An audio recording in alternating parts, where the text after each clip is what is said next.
disappear just like poof, then she's gone.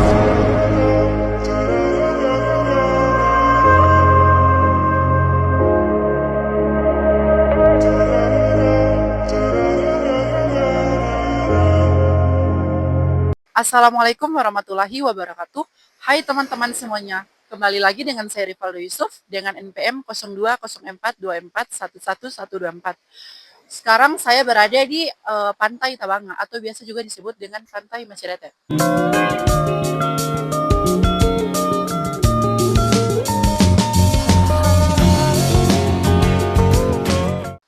Saya dari Fakultas Ekonomi dan Bisnis, Program Studi Manajemen. Nah, kali ini saya akan membahas materi tentang pencatatan laporan keuangan. Pencatatan laporan keuangan adalah proses sistematis untuk mencatat, mengklasifikasikan, dan menyusun informasi keuangan perusahaan yang dihasilkan dari berbagai transaksi bisnis. Proses ini bertujuan untuk menghasilkan laporan keuangan yang akurat, relevan, dan sesuai dengan standar akuntansi yang berlaku.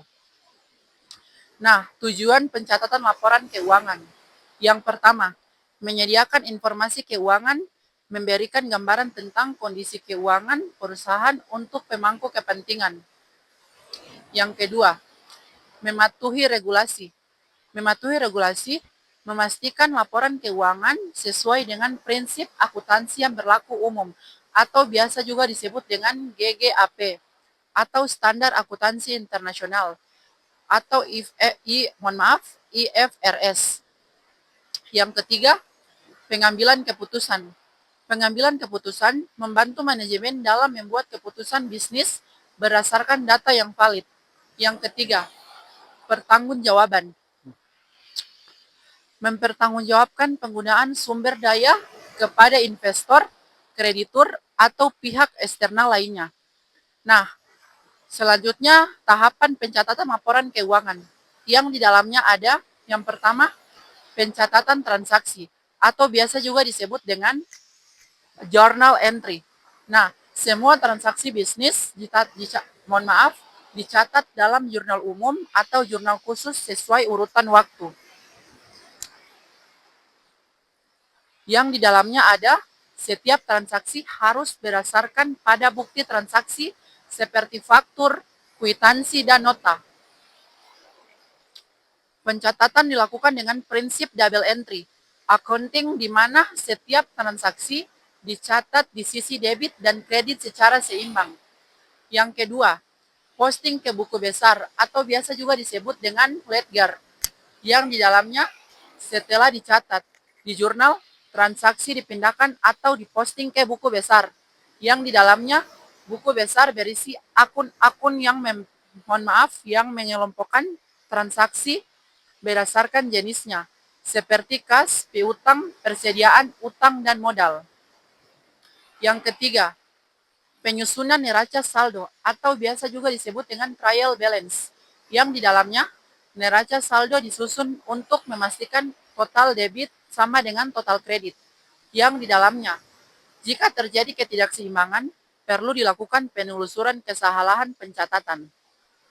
Nah, yang keempat, penyesuaian atau biasa juga disebut dengan adjusting entries. Nah, yang di dalamnya biasanya dilakukan pada akhir periode untuk mencatat transaksi yang belum tercatat atau untuk menyesuaikan akun-akun tertentu. Yang kelima, penyusunan laporan keuangan atau biasa juga disebut dengan financial systematics. Setelah semua penyesuaian selesai, laporan keuangan disusun yang meliputi yaitu laporan laba rugi. Nah, menunjukkan pendapatan dan beban untuk menghitung laba atau rugi. Yang di dalamnya menunjukkan neraca. Neraca menunjukkan posisi keuangan perusahaan atau aset, kewajiban, dan ekuitas. Laporan arus kas menunjukkan aliran kas masuk dan keluar. Laporan perubahan ekuitas. Nah, laporan perubahan ekuitas menyajikan perubahan ekuitas selama periode tertentu. Selanjutnya yang keenam, penutupan buku atau closing entries, yang di dalamnya akun-akun sementara atau seperti pendapatan dan beban ditutup ke akun laba ditahan, yang di dalamnya penutupan ini dilakukan untuk memulai periode akuntansi baru dengan saldo nol pada akun-akun sementara.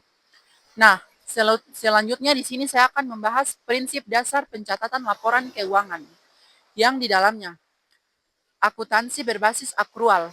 Pendapatan dan beban diakui saat terjadi, bukan saat kas diterima atau dibayarkan. Yang di dalamnya ada konsistensi, metode pencatatan harus konsisten dari periode ke periode untuk memudahkan perbandingan. Yang di dalamnya relevansi dan kendala.